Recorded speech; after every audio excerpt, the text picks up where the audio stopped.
अस्सलाम वालेकुम। हज़रत इब्राहीम अलैहिस्सलाम के ज़माने में एक दूसरी बस्ती में अल्लाह पाक ने हज़रत लूत अलैहिस्सलाम को अपना पैगंबर बनाकर भेजा। हज़रत लूत अलैहिस्सलाम की कौम के लोग बड़ी बेशर्मी के काम किया करते थे, चोरी डाका जनी वगैरह। हज़रत लूत अलैहिस्सलाम ने बार बार समझाया कि तुम ऐसी बेशर्मी के काम क्यों करते हो जो तुमसे पहले तुम्हारे दुनिया में किसी ने नहीं किए। तुम औरतों को छोड़कर लड़कों से बेशर्मी की बात करते हो। उनकी कौम वालों को और कोई जवाब नहीं आया तो कहने लगे कि लूत और उसके घर वालों को अपने गांव से निकाल दो, ये बहुत पाक बनते हैं। हज़रत लूत अलैहिस्सलाम ने फिर समझाया, देखो जो कुछ मैं कहता हूँ तुम्हारी भलाई के लिए कहता हूँ। मैं तुमसे ये नहीं कहता कि जो कुछ मैं तुमको नसीहत करता हूँ उसके बदले में तुम मुझे कोई पैसा या मजदूरी दो, बल्कि इसका बदला तो मुझको अल्लाह ताला देंगे। हज़रत लूत अलैहिस्सलाम की नसीहत पर उन पर कोई असर नहीं पड़ा, कुछ भी असर नहीं हुआ और कहने लगे, जिस अज़ाब से तू हमको डराता है, अगर तू सच्चा है तो एक दिन उस अज़ाब को हम पर ले आ।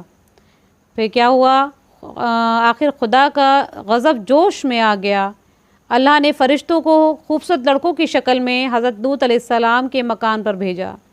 हज़रत लूत अलैहिस्सलाम ने जब लड़कों को देखा तो बहुत गमगीन हुए कि ये लड़के मेरे पास मेहमान आए हैं और मेरी कौम के लोग इनको परेशान ज़रूर करेंगे। कहने लगे, आज का दिन मेरी मुश्किल का दिन है। हज़रत लूत अलैहिस्सलाम की कौम के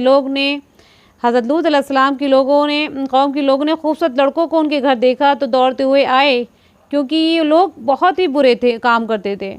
हज़रत लूत अलैहिस्सलाम ने उनसे कहा कि ऐ मेरी कौम खुदा से डरो, मेरे मेहमानों के बारे में मेरी इज़्ज़त ख़राब ना करो। तुम मेरी लड़कियों से शादी कर लो, क्या तुम में से कोई भला मानस है? तो वो बोले कि तुमको मालूम है कि तुम्हारी बेटियों को हमें ज़रूरत नहीं है, जो कुछ हम चाहते हैं वो तुमको मालूम है।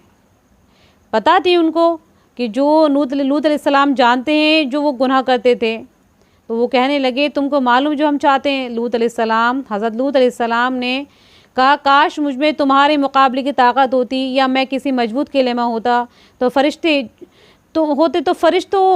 जो तो खूबसूरत लड़कों की शक्ल में आए थे, उन्होंने हज़रत लूत अलैहिस्सलाम से कहा, जो फरिश्ते खूबसूरत लड़की की शक्ल में आए थे उन्होंने हज़रत लूत अलैहिस्सलाम को इतना गमगीन देखा तो कहा, है लूत, हमारे रब की तरफ से भेजे हुए हैं, हम अपने रब की तरफ से भेजे हुए हैं कि ये भेजे हुए फ़रिश्ते हैं। लूत अलैहिस्सलाम से फ़रिश्तों ने कहा, ये लोग आपको हरगिज़ नुकसान नहीं पहुंचा सकते, कुछ नहीं कर सकते। आप रात के अंधेरे में अपने घर वालों को लेकर इसी बस्ती से चल दें और कोई शख्स पीछे मुड़कर ना देखे, मगर अपनी बीवी को छोड़ देना, क्योंकि वह काफिर है और जो आफत इस बस्ती में आने वाली है उस पर भी पड़ेगी। इस बस्ती पर सुबह के करीब अल्लाह ताला का अजाब होगा।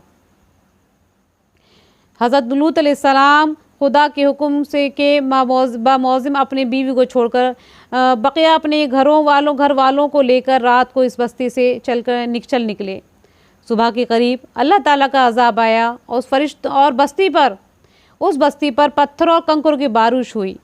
उस गुनाह की वजह से अल्लाह ताला का जब अज़ाब आया तो उस बस्ती पर कंकर और पत्थरों की बारिश हुई। फिर उस बस्ती को उठाकर उल्टा पर पटक दिया, उसे नीचे ऊपर कर दिया, और वह बस्ती जिसके लोग लड़कों से बेशर्मी की बातें करते थे, वो बस्ती जिसके लोग लड़कों से बेशर्मी की बातें करते थे और जो हज़रत लूत के मना करने से भी नहीं मानते थे, वह सब फना हो गए। ये तो थी उनकी दुनिया में ख़राबी, और दोज़ख का अज़ाब अल्लाह ताला उनको अलग देगा। खुदा ताला हम सबको ऐसी बेशर्मी की बातों से महफूज रखे, जिसकी वजह से इस कदर सख्त अज़ाब आया कि ज़मीन को बुलंद करके उसको पलट के रख दिया, उसको उल्टा करके रख दिया अल्लाह ताला का। अल्लाह ताला जब गुस्सा होता है हमारे गुनाहों के सिले पर, तो अल्लाह ताला के अज़ाब आना शुरू हो जाते हैं। अल्लाह ताला हम सबको हिदायत दे, अल्लाह ताला हम सबको गुनाहों से हम सबकी हिफाजत फरमाए।